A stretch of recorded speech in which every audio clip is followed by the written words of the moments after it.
बदलापूर 19वा शतक। मुंबईपासून 60 ते 50 किलोमीटर लांब असलेला बदलापूर आणि बदलापूरने पाहिलेला अनुभव आपण या व्हिडिओमार्फत आज पाहणार आहोत। तर नमस्कार मित्रांनो, तुम्ही विचार करत असाल मी ते काय करतो। तर मी आता आहे सध्या उल्हास नदीच्या किनारी, आणि उल्हास नदीच्या किनारी यासाठी आहे की याच उल्हास नदीने खूप काही इतिहास रचलेला आहे। तर आधी उल्हास नदी कशी होती, नदीचा पात्र किती होता? आधी उल्हास नदीचा पात्र कमी होता। इथे कमी पात्र अशामुळे होता कारण काही प्रूफ्स आहेत आपल्याला। माझे जर वडील उपरचे म्हणजे जे वरिष्ठ लोक आहेत ते सांगतात की या ठिकाणी एक छोटा ब्रिज होता। जर तुम्ही 2000 मध्ये जन्मला असेल तर तुम्हाला माहीत असेल इथे पुढे लहान ब्रिज आपण ज्याला बोलतो, जे ब्रिटिश कालीन बांधलेलं ते होतं। आणि त्याच्यानंतर याच्या पाठीमागे आता जे मी जिथे उभा आहे याच्याच पाठीमागे एक ब्रिज होतं, म्हणजे फरशी बोलतात, ती पायी चालण्यासाठी फरशी होती। आणि आपला जो बाजाराचा परिसर आहे म्हणजे स्टेशन परिसर जो आहे तो एकदम एवढं विकसित नव्हतं। त्या ठिकाणी झाडं झुडपं जास्त होती, पण या नदीने खूप काही इतिहास बघलेला आहे। तर इतिहासामध्ये आता या नदीने पुढे काय बघलं तर मी तुम्हाला ते सुद्धा आता पुढे व्हिडिओजमध्ये सांगणार आहे। तर इतिहासात आपल्याला काही मी शोध घेण्याचा प्रयत्न केला, त्याच्यामध्ये मला नारायण चापेकर यांचे पुस्तक आपल्याला भेटलं नाही, पण त्यांच्याविषयी थोडेफार लेख आपल्याला यातून भेटले। पण आता मी त्याच्यामध्ये त्याही उल्लेख काय केला आहे, इसवी सन 1900 म्हणजे पूर्ण जो 19वा शतक आहे त्याच्यामध्ये ते असे सांगतात की बदलापूरची लोकसंख्या ही 2500 इतकी आहे आणि इथे 900 क्विंटल इतका तांदूळ उत्पादन होतं आणि त्याच्यामधील लोक धान्य 1300 वगैरे असे लोक एवढंच लोक खाऊ शकत होते त्यावेळेस। आणि इथे असं एवढी 2500 क्वांटिटी बोलल्यानंतर इथे भरपूर व्हायचं होतं तरी आणि बाकीच्या आजूबाजूचा परिसर होता। आता जाण्यासाठी कुठला मार्ग वगैरे असं कसं होतं, तर जुन्या काळामध्ये जाण्यासाठी मार्ग कुठला होता, होडीचा मार्ग। आता होडीचा मार्ग आता मी येताना तुम्हाला दाखवू शकत नाही, मी तरी दाखवणार तुम्हाला आता पुढे व्हिडिओमध्ये की होडीचा मार्ग कुठून होता। तर इथे फुलोरे कुटुंब जो आहे, फुलोरे जे कुटुंबीय आहेत त्यांनी पहिले इथे येण्या जाण्यासाठी मार्ग बांधलेला। अजून आपण पुढे इन्फॉर्मेशन पाहूच कसे काय काय आहे। त्यांनी मार्ग अशासाठी बांधलेला की जाण्या येण्याची गैरसोय नाही व्हावी।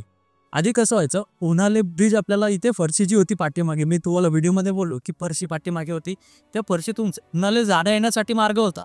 पण ज्यावेळेस पाणी वाढायचं, नदीचा पात्र ज्यावेळेस वाढायचा त्यावेळेस सीन असा व्हायचा की आपल्याला जाणं येणं शक्य नव्हतं। मग त्यावेळेस होडी हा मार्ग वापरला जायचा।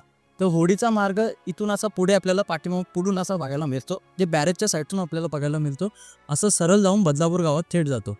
त्यासोबत कुळगाव देखील विकसित होतं। कुळगावमध्ये काय काय होतं, कुळगावमध्ये पूर्वी जिथे आदर्श शाळा आहे, जिथे पुढे जी कॉलनी आहे म्हाडा गाव आहे, तिथे गडा शर्यत भरत असत आणि तिथे आता तुम्हाला दिसत असेल गाव देवीचा मी तुम्हाला जो इमेज दाखवलेला आहे, आता स्क्रीनवर जो इमेज आहे तो बघा तुम्ही कसा ओल्ड होता।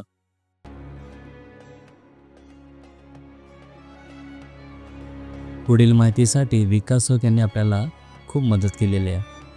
त्यांनी लिहिलेला जो लेख आहे त्यामध्ये ते वर्णन करतात की 1921 साली डॉक्टर भगवान ओक, कृष्ण ओक, पांडुरंग शास्त्री पाले, राम पाटील तरे व गोविंद भोपी, विनायक धोत्रे, शंकर गंद्रे व इतर ग्रामस्थांनी मिळून शिवजयंती उत्सव साजरा करण्याचा संकल्प सोडला। 1921 ते 1926 पर्यंत हा उत्सव एक दिवसीय साजरा केला जात असे, पण 1926 साली गावामध्ये हिंदू मुस्लिम दंगल झाली। या जातीयवादाने शिवजयंती 3 दिवसाच्या यात्रेत झाले। 3 मे 1927 रोजी शिवजयंती उत्सवानिमित्त बदलापूर गावातील पुढाऱ्यांनी डॉक्टर बाबासाहेब आंबेडकरांना निमंत्रण करण्याची कल्पना मांडली आणि सर्व ग्रामस्थांनी त्यांना जुजराही दिला। पालेशास्त्रींनी व राम पाटील तरे व इतरांनी व्यक्तिशः मुंबईला जाऊन डॉक्टर आंबेडकरांची भेट घेतली आणि त्यांना शिवजयंती उत्सवासाठी उपस्थित राहण्याची विनंती केली। जातीय सलोखा वाढीस लागण्याच्या दृष्टीने ही घटना महत्त्वपूर्ण ठरेल हे ओळखून बाबासाहेबांनीही ते निमंत्रण स्वीकारले आणि त्यानिमित्त आयोजित समारंभाचे अध्यक्षस्थानही भूषवले, म्हणजे ते अध्यक्ष झालेले त्या शिवजयंतीच्या, आणि ते पुढेही त्यांनी तसं चालूही ठेवलेलं 7-8 वर्ष। त्यानंतर पालेशास्त्रींच्या घरी भोजन घेऊन त्यांनी मुक्कामही केला। बदलापूरसारख्या त्यावेळी अगदी छोट्या गावात घडलेली ही घटना राष्ट्रीय एकात्मतेच्या दृष्टीने मोठी आणि महत्त्वाची आहे। तरी आजही इतिहासाची आठवण म्हणून आपला बदलापूरमध्ये डॉक्टर बाबासाहेब यांचे भव्य स्मारक पाहायला मिळते, जिथे आता सोनिवलीमध्ये आपल्याला पाहायला ते मिळते. यानंतर पण बाबासाहेबांनी 1946मध्ये झालेल्या दंगलीमध्ये हिंदूंची बाजू मांडून एकही रुपया न घेता केस लढवून बाहेर काढले होते. अक्षय तृतीयेला बदलापूर गावामध्ये मोठ्या उत्सवात शिवजयंती साजरी केली जाते. तर शिवजयंती साजरी अक्षय तृतीयेला म्हणजे आता येत्या 29-30 तारखेला शिवजयंती मोठ्या उत्साहाने साजरी केली जाते. आपण नक्की तिथे भेट द्या. खरंच अविस्मरणीय असा क्षण असतो आणि अगदी मोठी रॅली निघते, जी रॅली पाहायला आपल्याला कमीत कमी अर्धा 1 तास सुद्धा लागतो, एवढी मोठी. आणि सर्व धर्मीय लोक त्याच्यामध्ये मिक्स असतात. छत्रपती शिवाजी महाराजांचं पहिलं स्मारक आणि पहिलं मंदिर हे बदलापूर गावातच आहे. मित्रांनो, आता नुकताच भिवंडीमध्ये सुद्धा एक मंदिर उभं झालेलं आहे, पण ते छत्रपती शिवाजी महाराजांचं भव्य मंदिर आहे आणि ते पहिलंच आहे. ठीक आहे, पण सगळ्यात पहिलं जर आपण ऑब्झर्व केलं तर छत्रपती शिवाजी महाराजांचं पहिलं मंदिर हे बदलापूर गावातच आहे. कारण बदलापूरचे लोक एवढं छत्रपती शिवाजी महाराजांना प्रेम करायचे की त्याला कधी ते स्मारक म्हणून बोललेच नाही, मंदिर म्हणूनच बोलायचे. विषय राहिला बदलापूर हे नाव कसे पडले, तर नागो चापेकर यांनी लिहिलेल्या पुस्तकात ते म्हणतात की बदलापूर हे कसबे म्हणजेच छोटे शहर आहे आणि आधी इथे बदल नावाचे शिंपी राहत असत, म्हणून बदल यांचा पूर म्हणून बदलापूर असे देखील नाव पडले असावे. एक असं त्यांनी नागो चापेकरांनी अंदाज मांडलेला आहे. छत्रपती शिवाजी महाराज घोडे इथे बदलायचे हे सुद्धा खरंच आहे.